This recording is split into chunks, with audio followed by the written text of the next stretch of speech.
So, at the dawn of 2021, what game did I decide to pick up? With its lustrous sunsets and clear, blue, albeit deadly waters, I'm of course talking about Sea of Thieves. I've had my eye on this game since the gameplay trailer back in 2017, and pre-ordered it the day it became available. The mystery and thrill I felt in every second of watching the crashing waves and creaking ships, treacherous traps and daring escapes was overwhelming for me. However, when the game actually released, it was a lot less this. Nope, not that way. That's it. Easy now. Don't stop, keep going. Almost there. Watch that next step, it's a doozy.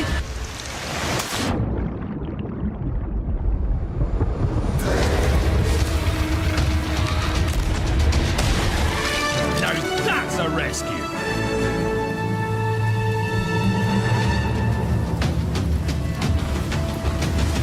And a lot more this.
But I still loved it.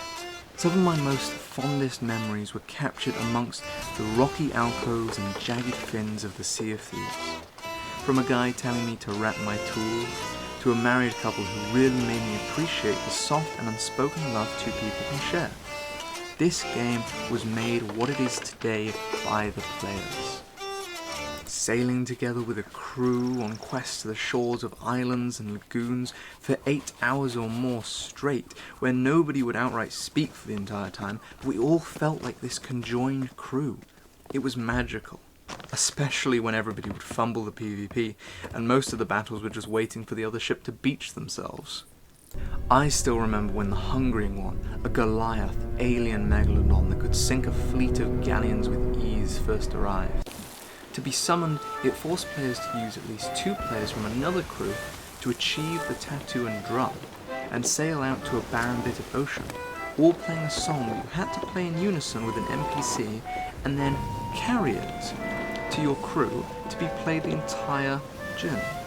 It brought players together, and everybody set out helping each other for the first time in the Sea of Thieves. The community, which once would chase each other off of the map, were now working together against a common enemy. I've never seen anything like that in any other game of the same caliber. The battles, when they worked, were legendary. Although, even my most favoured and memorable battles were very, well, chase for 15 minutes, get a couple of shots off, protect your anchor from being lowered, chase for another 15 minutes. But it felt realistic. It felt like a real pirate battle, where one ship might just flee because a well-placed cannonball could blow a crew off of their ship and let their vessel smash into a rock as they watch it sink. Content was always low in Sea of Thieves, which made it a letdown to many a people. It reminds me of Red Dead Online, how there was nothing to do and it would take 15 hours of grinding to buy a new colour for your gloves.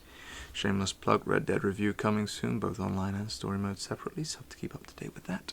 But the beautiful graphics and art style, that satisfying moment when you see an enemy galleon's bow slowly rise into the air as it sinks to the depths, knowing their valuables were yours. praying the Kraken wouldn't come to paint the waters black and hungrily pull your ship into the murky sea to be devoured. It was the most fun I've probably ever had in video games. I even got an addiction to the combat. I would climb into the cannons and fire myself towards an island, swimming for 10 minutes to ambush an anchored sloop and drive it into the sand.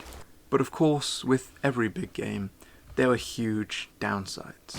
For the first year or two of the game's release, you could dig up chests, capture animals, or kill skeletons for valuables. That was it. There wasn't even a Kraken to begin with, which was in almost all of the trailers. It's no surprise that people wanted bounty hunting capabilities, because PvP was the only fun thing to do. And even with that, PvP sucked big donkey dongulus 90% of the time, and losing ended up with you spawning on a random island, 20 minutes sailing distance away, and either collecting up your resources to have another go, or give up and, well...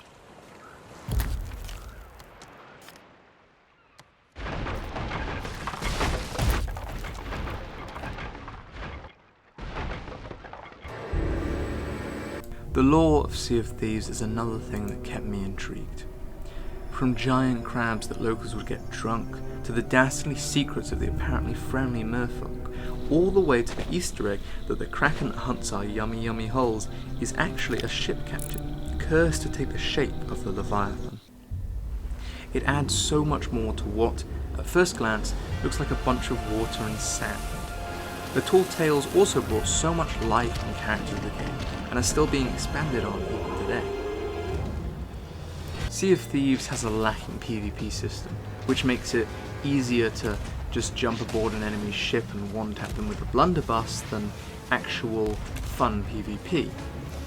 Even the arena, which I thought would have been a 4v4v4v4 battle royale free-for-all, with the last man standing becoming the victor, was in fact a point-based game mode, where you'd get more points from digging up chests on islands and dropping them off at a heavily camped drop-off point than you would for kills. Rare also, in my opinion, ruined what could have been a fun progression system by locking cosmetics, emotes, and long-awaited pets behind microtransactions in the Pirates' Emporium.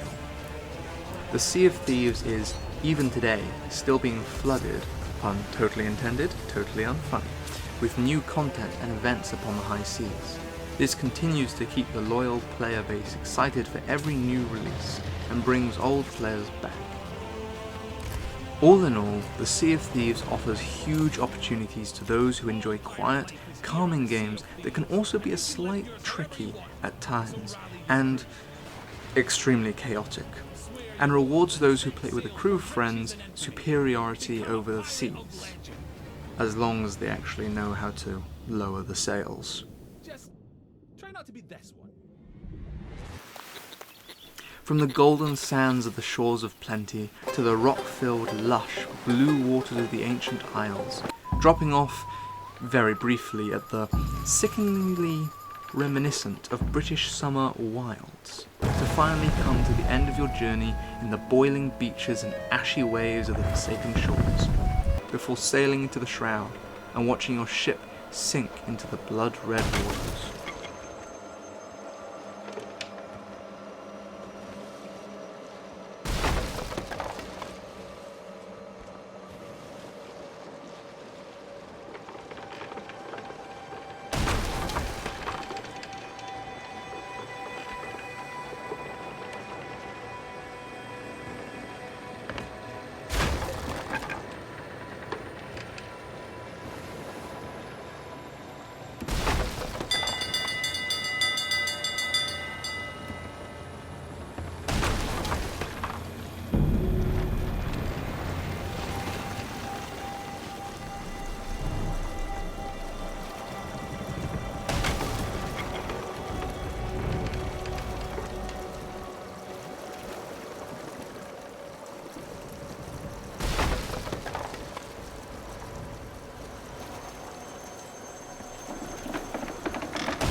And then quickly leaving the game because of the last effect.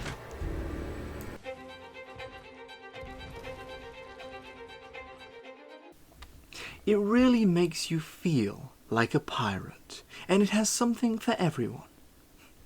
I give Sea of Thieves a 4.9 out of 10 at launch, 6.3 out of 10 playing alone, a 9 out of 10 playing with friends or a friendly crew, 8.6 out of 10 for graphics, 4.2 out of 10 for the player base, and an overall score of 7.8 out of 10. Thank you very much everybody for watching. I hope you enjoyed the video, and I hope I might have swayed your opinion on the Sea of Thieves. Thank you for watching, and I will see you in the next one.